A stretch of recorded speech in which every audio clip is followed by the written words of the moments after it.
ಜಾಮೀನು ಸಿಕ್ಕರೂ ಕೂಡ ಶ್ಯೂರಿಟಿ ಸಿಗದೆ ಪರದಾಡ್ತಾ ಇದ್ದಾರೆ ಇಬ್ಬರು ಆರೋಪಿಗಳು, ಜಗದೀಶ್ ಮತ್ತು ಅನುಕುಮಾರ್. ಇವರಿಬ್ಬರಿಗೂ ಕೂಡ ಜಾಮೀನು ಸಿಕ್ಕಿದೆ, ಆದ್ರೆ ಶ್ಯೂರಿಟಿಗೆ ಯಾರು ಕೂಡ ಮುಂದೆ ಬರ್ತಾ ಇಲ್ಲ.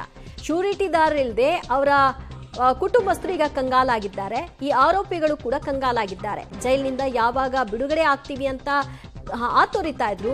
ಆ ಹಿನ್ನೆಲೆಯಲ್ಲಿ ಅವ್ರಿಗೆ ಈಗಾಗಲೇ ಬೇಲ್ ಕೂಡ ಲಭ್ಯವಾಯಿತು. ಬೇಲ್ ಸಿಕ್ಕಿದ್ರೂ ಕೂಡ ಜಗದೀಶ್ ಮತ್ತು ಅನುಕುಮಾರ್ ಶ್ಯೂರಿಟಿ ಸಿಗದ ಕಾರಣದಿಂದಾಗಿ ಮತ್ತೆ ಜೈಲಿನಲ್ಲೇ ಕಂಟಿನ್ಯೂ. ಯಾವಾಗ ಅವರಿಗೆ ಶ್ಯೂರಿಟಿದಾರರು ಸಿಗ್ತಾರೋ ಆ ನಂತರದಲ್ಲಿ ಅವರು ಬಿಡುಗಡೆ ಆಗ್ತಾರೆ. ಇಂದು ಬಿಡುಗಡೆ ನಿರೀಕ್ಷೆಯಲ್ಲಿದ್ದ ಜಗ್ಗು ಮತ್ತು ಅನು ಇಬ್ಬರಿಗೂ ಕೂಡ ನಿರಾಸೆ ಕಾದಿದೆ. ಶ್ಯೂರಿಟಿ ಸಿಗುವವರೆಗೂ ಕೂಡ ಅವರು ಜೈಲಿನಲ್ಲೇ ಇರಬೇಕಾಗತ್ತೆ, ಜೈಲು ವಾಸವನ್ನ ಕಂಟಿನ್ಯೂ ಮಾಡಬೇಕಾಗತ್ತೆ. ಜಾಮೀನು ಸಿಕ್ಕರೂ ಶ್ಯೂರಿಟಿ ಸಿಗದೆ ಇವರಿಬ್ಬರು ಕೂಡ ಪರದಾಡ್ತಾ ಇರುವಂತಹ ವಿಚಾರ. ಶಿವಮೊಗ್ಗ ಜೈಲಿನಲ್ಲಿ A6 ಜಗದೀಶ್ ಇದ್ದಾನೆ. ಮತ್ತೊಬ್ಬ ಆರೋಪಿ ಅನುಕುಮಾರ್, ಈತ ಪರಪ್ಪನ ಅಗ್ರಹಾರ ಜೈಲಿನಲ್ಲಿದ್ದಾನೆ. ಇವತ್ತು ಬಿಡುಗಡೆ ನಿರೀಕ್ಷೆಯಲ್ಲಿ ಇವರಿಬ್ಬರು ಕೂಡ ಇದ್ರು, ಆದ್ರೆ ಅವರಿಗೆ ನಿರಾಸೆ ಆಗಿದೆ. ಈ ಬಗ್ಗೆ ಮತ್ತಷ್ಟು ಮಾಹಿತಿ ಕೊಡ್ತಾರೆ ನಮ್ಮ ಪ್ರತಿನಿಧಿ ಮುರಳೀಧರ್.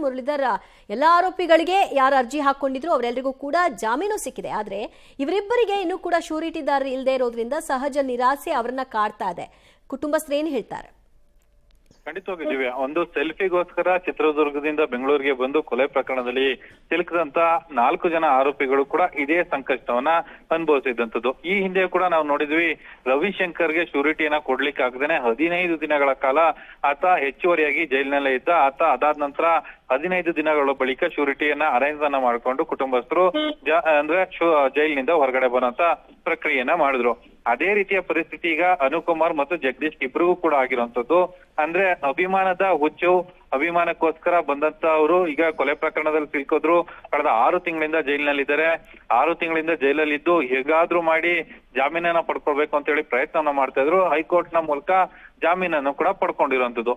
ಹೈಕೋರ್ಟ್ ನಲ್ಲಿ ಜಾಮೀನನ್ನ ಪಡ್ಕೊಂಡ್ರು ಕೂಡ ಅವರ ದುರಾದೃಷ್ಟ ಯಾವ ರೀತಿ ಇದೆ ಅಂದ್ರೆ ಅವ್ರಿಗೆ ಶ್ಯೂರಿಟಿಯನ್ನ ಹಾಕ್ಲಿಕ್ಕೆ ಯಾರು ಕೂಡ ಸಿಗ್ತಾ ಇಲ್ಲ.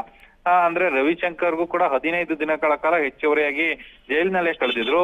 ಇವತ್ತು ಕೋರ್ಟ್ ನಲ್ಲಿ ಆ ಪ್ರಕ್ರಿಯೆಗಳು ಬಂದಂತ ಸಂದರ್ಭದಲ್ಲಿ ಅನುಕುಮಾರ್ ಮತ್ತು ಜಗದೀಶ್ ಪರ ವಕೀಲರನ್ನ ಕೋರ್ಟ್ ಪ್ರಶ್ನೆಯನ್ನ ಮಾಡುತ್ತೆ, ಇವ್ರಿಗೆ ಯಾರಿದ್ದಾರೆ ಶ್ಯೂರಿಟಿ ಅಂತೇಳಿ. ಆ ಸಂದರ್ಭದಲ್ಲಿ ಅವರ ಪರ ವಕೀಲರು ಕೈ ಚೆಲ್ಲಿ ನಿಲ್ಲುವಂತದ್ದು. ಕೈ ಚೆಲ್ಲಿ ನಿಂತಾಗ ನಮಗೆ ಶ್ಯೂರಿಟಿ ಯಾರು ಕೂಡ ಇನ್ನೂ ಸಿಕ್ಕಿಲ್ಲ, ಪ್ರಕ್ರಿಯೆ ಸಿಕ್ಕದ ಬಳಿಕ ಆ ಪ್ರಕ್ರಿಯೆಯನ್ನ ಮುಂದುವರಿಸ್ತೀವಿ ಅಂತೇಳಿ ಕೂಡ ಹೇಳಿದ್ದಾರೆ. ಸದ್ಯಕ್ಕೆ ಈ ಸಂಬಂಧ ಏನು ಅಭಿಮಾನದ ಹುಚ್ಚಿನಿಂದ ಬಂದಂತವರು ಈಗ ಇನ್ನೂ ಹೆಚ್ಚುವರಿಯಾಗಿ ಜೈಲಿನಲ್ಲೇ ಇರಬೇಕಾದಂತ ಪರಿಸ್ಥಿತಿ ಇದೆ. ದಿವ್ಯಾ.